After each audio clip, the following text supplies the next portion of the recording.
Avant de retrouver comme un jeudi sur deux le rendez-vous de la médiatrice Emmanuelle Davier avec aujourd'hui la directrice de France Culture Sandrine Trainer, dans l'actualité des idées aujourd'hui, les combats de Gisèle Halimi. Qu'ont-ils encore à faire, à être... Oh là là, j'y arrive plus.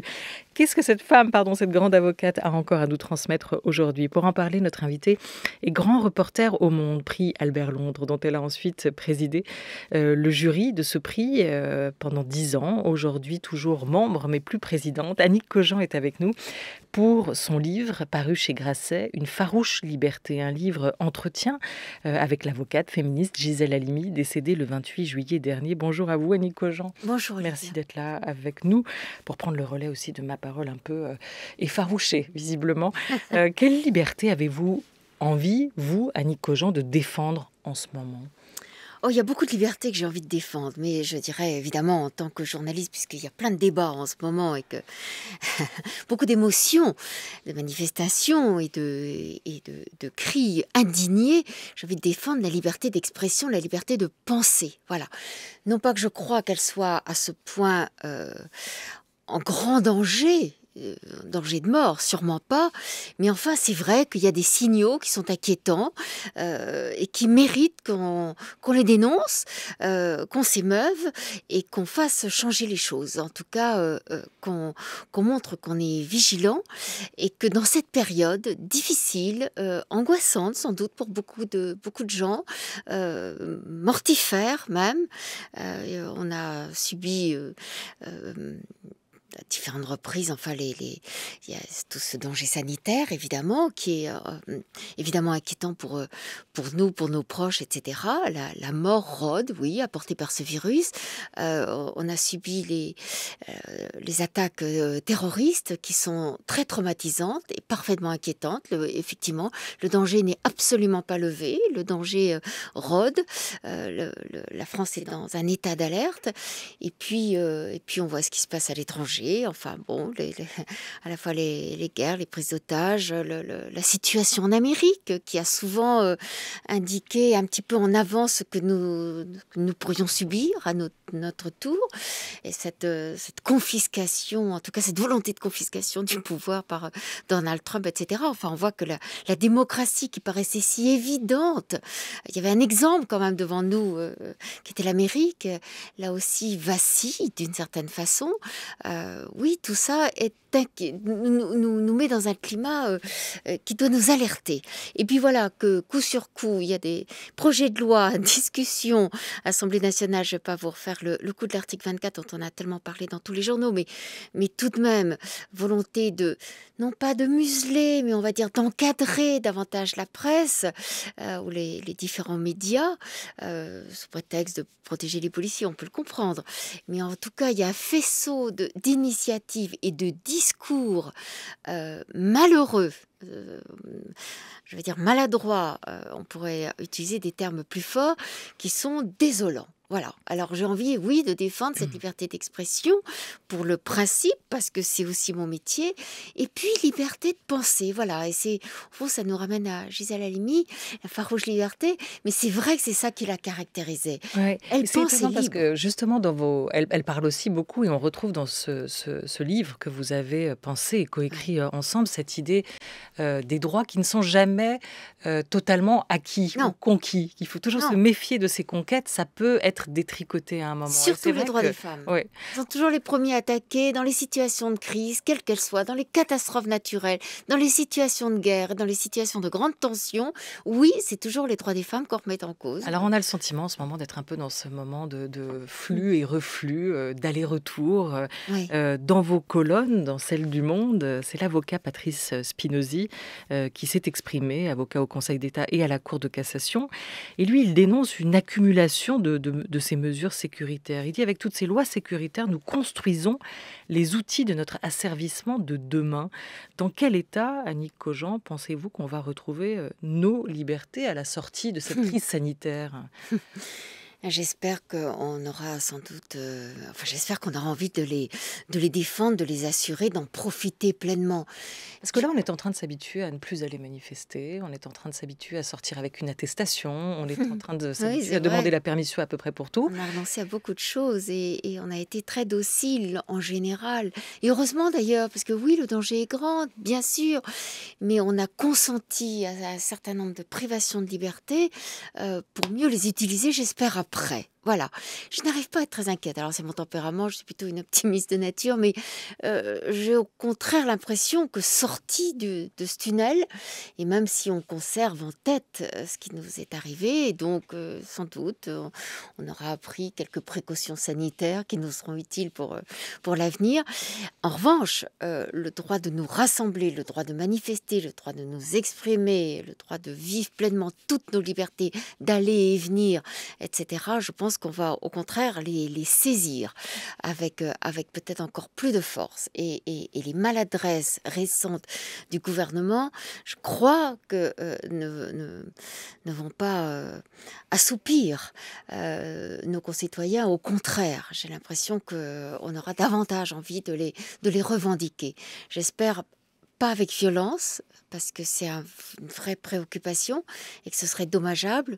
Et je suis vraiment toujours inquiète des violences de part et d'autre, parce que j'ai aussi couvert des manifestations qui étaient une brutalité de part et d'autre, je dirais. Je trouve ça toujours terrifiant, il faut le dire aussi.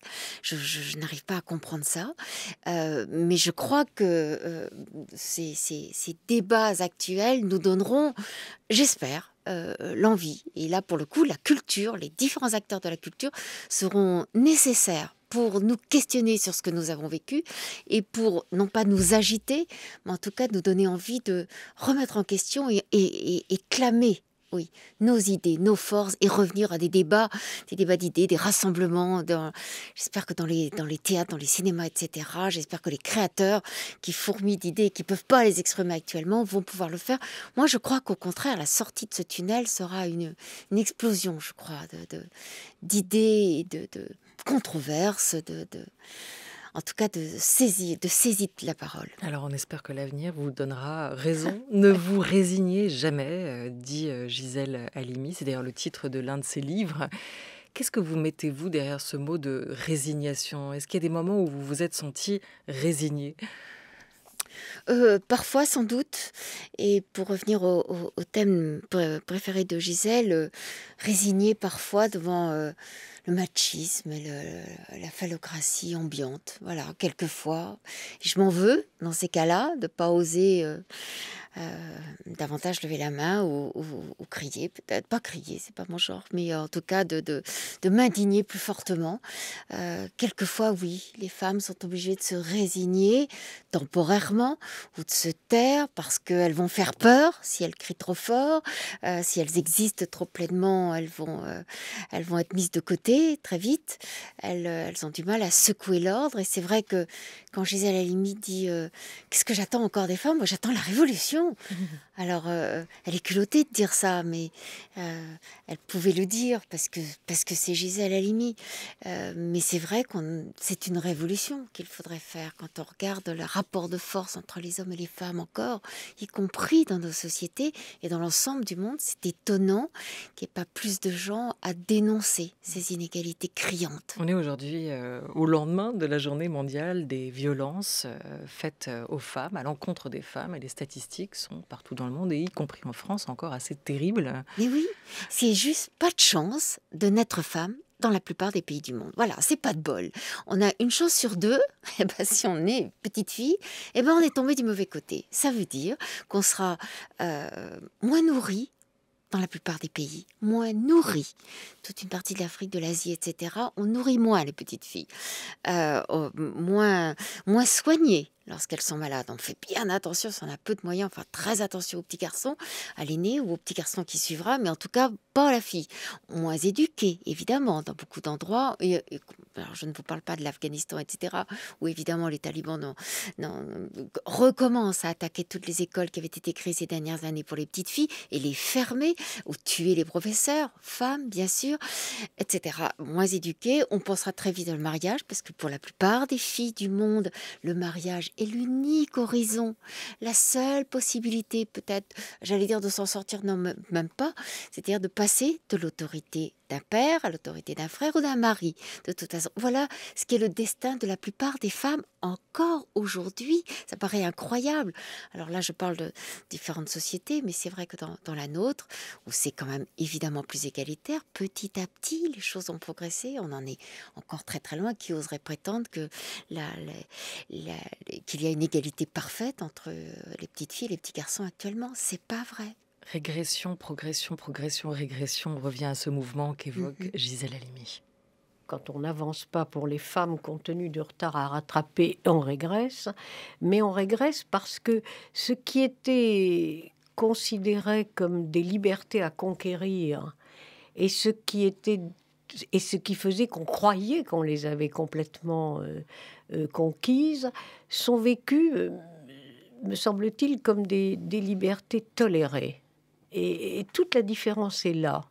Je pense qu'il y a véritablement comment dirais-je, un courant idéologique qui se met en place. Ce que les femmes considèrent comme acquis, ces acquis-là sont toujours frappés par une espèce de malédiction, je dirais, de précarité. Ce que les femmes conquièrent, ce que les femmes acquièrent, est considéré comme un peu pris sur l'ennemi, j'allais dire, mais à reprendre aussitôt par l'ennemi. Donc c'est pour ça que je dis, c'est que ne jamais considérer pour les femmes que ce qu'elles ont est définitif. Voilà, ne jamais penser qu'on est arrivé. C'est au vraiment fond, hein. intéressant Ouais. comme elle le dit d'ailleurs, hein. Alors, elle sourit en disant comme si c'était une guerre et ce qui est pris sur l'ennemi. Et l'ennemi, oui. Ouais. Oui, parce que justement, elle, et c'est important de le souligner quand même, elle avait la conviction intime euh, que ce qui allait profiter aux femmes globalement, finalement, in fine, on va dire, eh bien, profiterait aussi aux hommes. Ça ferait une société meilleure, ça ferait une société plus égalitaire, et les hommes aussi, finalement, y gagneraient. Parce qu'effectivement, ils perdraient leur statut de dominant, mais en même temps, ils seraient autorisés à montrer d'autres qualités. Et que effectivement ce terrain d'entente et d'égalité serait propice à d'autres relations, un autre type de relation entre hommes et femmes. Elle n'a jamais considéré précisément les hommes comme des ennemis. Oui, il fallait se battre contre eux souvent pour leur arracher nos droits, mais en fin de compte, elle visait à plus de bonheur dans la société, plus d'harmonie. C'est bien ça l'idée. Et que c'est ce combat, parce que c'est vraiment un combat, eh bien, il est à faire avec les hommes et il faut les rallier à à la cause d'une certaine façon. Mais ça, c'est très compliqué à faire et ça passe par beaucoup d'échauffourées et de disputes. Plus d'harmonie. Mm. C'est intéressant aussi cette question des mots, hein. On évoquait, ou on Mm. l'entendait parler Oui. des hommes comme des ennemis. Alors c'était une avocate, hein, elle avait le verbe haut. Oui. Gisèle Halimi, avocate de la cause des femmes. Elle vous dit aussi avoir très tôt choisi son camp dans ce Oui. livre, hein, celui des victimes, ce mot de victime. En même temps, on sent qu'elle l'aimait pas trop, hein. Ah non, elle n'aimait pas qu'on victimise les femmes. Mais quand, petite fille, elle regarde autour d'elle et elle voit des tas d'injustices, elle les voit dans sa famille déjà, la différence entre les frères et les sœurs. Voilà, petite fille, vous savez qu'on a tellement parlé de sa grève de la faim parce qu'elle trouvait que c'était injuste la façon dont on la traitait par rapport à ses frères. Et puis elle voit comment sa mère est oppressée. Dieu sait si elle a aimé son père plus que sa mère qui ne l'aimait pas. Mais en tout cas, elle voyait comment sa mère était oppressée, était dépendante, était une quémandeuse. Et elle se disait, je ne serai jamais une quémandeuse, parce que la maman devait demander de l'argent chaque mois. Évidemment, elle n'a pas le droit de sortir et on lui accordait tout petit pécule pour l'argent du ménage. Donc ça, jamais, la femme était donc victime. Et puis elle voyait autour d'elle, d'abord ils étaient pauvres, et elle regardait, elle voyait, il y avait les riches qui oppressaient les pauvres. Et puis elle a vu aussi les Arabes, qui étaient les dominés par rapport aux colons. Et très vite, elle s'est mise aussi du côté des indépendantistes. Bien sûr, le droit des peuples à disposer d'eux-mêmes et d'acquérir eux-mêmes leur liberté. Donc très vite, les victimes, pour elle, ça voulait dire beaucoup de choses. C'était pas que les femmes, et elle se mettrait du côté des victimes. Et cette injustice, elle est originelle. De toute façon, elle le Ah oui. raconte, elle vous le raconte aussi, hein. J'étais toute petite quand on m'a raconté l'histoire de ma naissance et le désespoir de mon père à l'annonce que sa femme venait d'accoucher d'une fille. C'est vraiment une fille, le livre de Camille Laurence, le roman Mmh. qui est paru à la rentrée. Ah, C'est une la même catastrophe. histoire qui a dû arriver dans beaucoup de familles Ouais. et pas à l'autre bout du monde, hein, en France ou en Tunisie pour Gisèle Halimi. Ouais. Ma révolte, ma soif éperdue de justice, mon refus de l'ordre établi et bien sûr mon féminisme, tout est né de là, tout est parti de l'enfance et de cette indignation ressentie dès mon plus jeune âge devant la malédiction de naître fille. Comment appeler autrement ce coup du sort qui, en vous attribuant le mauvais genre, vous prive instantanément de liberté et vous assigne un destin? Alors justement, quand elle vous dit très tôt, j'ai choisi mon camp, celui des victimes, elle vous dit attention, pas de n'importe quelle victime, des victimes qui relèvent la tête, qui Oui. s'opposent et qui combattent. Et c'est effectivement à ça qu'elle va travailler tout au long de sa vie, pas simplement de militante féministe, mais plutôt d'avocate. On peut revenir peut-être ensemble sur 2 grands procès qui ont marqué son parcours et puis qui ont marqué aussi l'histoire des femmes.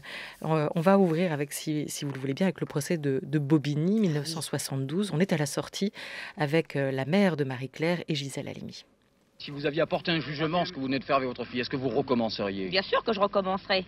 Je suis très heureuse pour moi, mais tout le monde en profitera. Nous continuerons. Pour toutes les femmes. Il est certain que ce jugement est à l'image même du désarroi des juges devant cette loi sur l'avortement. Vous l'avez senti dans les attendus, maître? Je l'ai senti dans les attendus parce que Marie-Claire a déposé et a dit dans quelles conditions tout s'était passé pour elle et dans quelles conditions elle avait décidé son avortement. Les magistrats ont semblé ne pas l'avoir entendu. C'est une des motivations de leur jugement. Ce jugement, sûr. ce Est-ce que vous jugement pensez est que quand ce même jugement- un pas Chaque fois irréversible. qu'on aura besoin de Vers moi, un je serai changement là. de la Faire loi. un changement de la loi. C'est un pas irréversible pour 2 raisons. D'abord parce que je vous le dis, il a exprimé le désarroi de tous les juges devant ce problème. C'est clair, les attendus sont contradictoires. C'est qu'il n'y avait pas, je le répète, de raison de faire des poids et des mesures. Et c'est un pas parce que le procès lui-même, quel qu'ait été le jugement, le procès lui-même a marqué un pas irréversible. Voilà, alors Marie-Claire est une lycéenne de 16 ans quand elle est violée. Elle sera dénoncée à la police par son violeur pour avoir avorté. C'est le procès de l'avortement, hein, le procès de Oui. Bobigny, où Gisèle Halimi va lancer en plein tribunal. J'ai avorté. Je le dis, messieurs, je suis une avocate qui a transgressé la loi. Quel culot et quel courage! C'était d'une audace folle de faire ça dans le tribunal. Et là aussi, quelquefois, certains lui reprochaient de faire des procès tribunes, des procès médiatiques. Mais oui, bien sûr qu'elle voulait faire un procès médiatique. Elle voulait changer la société. Elle avait choisi ce métier d'avocate pour changer la société, changer le monde en plaidant. Elle avait réfléchi, petite fille. Qu'est-ce qu'elle trouvait le monde très mal fait, hein. On parlait des victimes. Elle voyait bien qu'il y avait plein de victimes partout. Alors comment faire? Comment changer le monde? Elle imaginait, d'ailleurs, petite fille, c'est drôle, me racontait elle avait dans ses rêves comme ça, comment organiser la société. Elle essayait de trouver différents systèmes. Et là, voilà, elle trouvait que ce métier serait peut-être celui qui lui permettrait de plus de faire avancer les choses. Et donc, les mots étaient ses alliés, la soumission, évidemment, sa marque de fabrique, le droit était son instrument. Et elle va se débrouiller pour effectivement, dans ce procès de Bobigny, d'interpeller toute la société française. Et de dire, c'était quand même incroyable, de faire dire à la mère et à la fille d'ailleurs, la fille, oui, j'ai avorté, alors que normalement on essaie de trouver des circonstances atténuantes, c'est parce que j'ai voulu, etc. Et la mère, oui, je me suis organisée, si je pouvais, je le referais. Ce qui était effectivement, là aussi encore, quelque chose d'incroyablement audacieux. Donc, en appelant différents témoins, en faisant venir à la barre Michel Rocard, Aimé Césaire, enfin, Aimé Césaire avait fait une déposition, des philosophes, des Simone de Beauvoir, mais aussi des actrices, des gens de la société civile, des témoins de moralité. Et puis en plus, en s'appuyant, elle avait je trouvais que c'était un cas extraordinaire parce que c'était un tel cas d'injustice. Et puis les personnes étaient d'une intégrité admirable. On ne pouvait rien leur reprocher à ces femmes qui comparaissaient. Et elle a fait effectivement de ce procès une tribune pour passer au-dessus de la tête des magistrats et s'adresser à toute la société française. Et ça va marcher puisque Et ça ce va procès marcher. va ouvrir la voie à la loi autorisant l'avortement en Oui, elle a 75. grandement rompre- facilité ouais, le travail de Simone Veil ouais. 2 ans plus tard. Rompre le silence et le tabou, hein, qui était aussi l'avortement à l'époque. À la fin de cette archive, elle dit, elle a ce mot irréversible, rendre irréversible. En Eh oui. réalité, on le disait depuis le début, les reculs sont toujours possibles, Mais oui. mais Maître Halimi, à ce moment-là, elle a raison. Elle va porter son combat sur le terrain judiciaire parce que quoi? Parce qu'elle pense qu'en obtenant la reconnaissance des juges, non seulement elle en fait une tribune publique de Oui. ce procès, mais aussi qu'en obtenant la reconnaissance du juge et donc du droit, Oui. elle va pouvoir faire un pas décisif pour Oui. la cause des femmes. Elle croit au droit comme arme Ah oui. fatale, en C'est fait, de son son combat. instrument. Ouais. Et d'ailleurs, c'est un petit peu ce qu'elle reprochait au mouvement actuel, quelquefois. Tu sais, si elle était contente qu'il y ait des frémissements partout dans la société, tu sais, si elle voyait que MeToo prenait de l'ampleur et donc suscitait plein de débats, etc. Mais elle disait, mais il faut utiliser le droit. Une fois qu'on a dit ça, je suis une victime. D'abord, vous avez raison, elle n'aimait pas beaucoup ce mot de victime. Mais une fois qu'on a dit, ça m'est arrivé à moi aussi, cette terrible chose, du viol, de l'agression, etc. On fait quoi? Saisissez les juges, saisissez, utilisez, faites changer la loi, engagez-vous en politique, engagez-vous dans des associations, soyez concrets et pragmatiques. C'était vraiment un bulldozer, Gisèle Halimi. Et donc c'est vrai que le droit était très important. Et elle avait très peur des dénonciations calomnieuses, elle avait très peur de la diffamation, ce genre de choses qui peuvent arriver lorsqu'on ne se repose pas sur le droit. C'était vraiment une avocate qui a aussi fait un peu de politique, mais qui était essentiellement une avocate. Alors, on n'a pas évoqué, mais rapidement, cet autre grand procès emblématique, celui d'Aix-en-Provence en 78, Le viol. qui restera dans les annales comme le procès du viol. Là encore, un procès plus que symbolique qui remettait en cause et en question d'autres tabous et cette culture du viol telle qu'elle semblait admise jusqu'ici. Un mot de ce elle a légué aussi au droit, aux avocats, mais aussi aux féministes. Parce que elle disait il faut changer le droit, mais il faut le changer à bon escient. Et on Bien revient sûr. à ce qu'on vit aussi aujourd'hui, actuellement. Est-ce qu'elle vous a parlé de cette bascule MeToo, de ces nouvelles féministes? Est-ce qu'elle adhérait à leur manière de faire, d'agir? Écoutez, Gisèle Halimi avait quand même 92 ans, donc elle n'était pas beaucoup sur les réseaux sociaux. Je me rappelle de passer un après-midi avec elle à regarder avec mon petit téléphone, à regarder ce que c'est Twitter et ce que ça veut dire MeToo, hashtag MeToo. Gisèle alors, elle me disait, vous savez, quand on était à choisir, on était 2000, 3000 personnes. Je lui dis, là, elles sont 20 millions. 20 millions à revendiquer quelque chose. Alors, c'était très important, toutes les notions de sororité, de solidarité des femmes, d'union des femmes. Elle disait, il faut qu'elles se rendent compte de leur force lorsqu'elles sont toutes ensemble. Et MeToo permettait ça. Donc elle adorait qu'il y ait beaucoup de débats dans la société. Mais c'est vrai qu'elle avait une impression de manque. Une fois qu'on a dit ça, qu'est-ce qu'on fait? Il faut aller plus loin. Et ce côté déclaratif uniquement, ou presque, comment est-ce qu'on peut dire, MeToo peut donner l'impression qu'on avance, simplement parce qu'on a dit qu'il nous était arrivé quelque chose et que nous étions nombreux à le penser. Ça suffisait pas, elle trouvait que c'était bien insuffisant, que les femmes devaient s'engager beaucoup plus loin, devaient s'engager en politique, devaient être présentes absolument partout. Elle s'est battue pour la parité. La parité, évidemment, est arrivée, peut changer les choses. Mais elle voulait qu'on passe à l'action et qu'on n'arrivera jamais à déclencher un grand mouvement si on reste dans le purement déclaratif, ça m'est arrivé. Voilà, il fallait travailler. Et là encore, effectivement, ça passait par le droit, ça passait par les lois et par l'action. Quel aura été son dernier combat? Écoutez, je vais être très prétentieuse si je vous dis que ça va être le livre. Le livre, pour elle, était très important et je suis contente qu'elle ait eu au moins cette satisfaction avant de partir, parce qu'elle voulait que se passer le flambeau. Elle voulait passer le flambeau aux jeunes. Quand elle dit il faut faire la révolution, oui, continuez, soyez confiants, soyez toujours, soyez vigilantes, ne vous arrêtez pas. Et cette espèce de flambeau, je pense que c'est ça qui est important. Elle dit aux jeunes filles, continuez, travailler aussi avec les garçons, parce que cette révolution ne peut se faire qu'avec eux. Il faut les rallier au combat, mais n'arrêtez pas. Elle leur dit faites la révolution, faites votre révolution aussi. Oui, Ouais. bien sûr, mais ce mot était très important. Tout le monde devait se sentir concerné. Elle a beaucoup parlé, elle voulait parler dans les écoles. Je l'ai accompagnée une fois parler dans les prisons. À Fleury-Mérogis, elle était là. Et donc, effectivement, elle voulait que ça continue.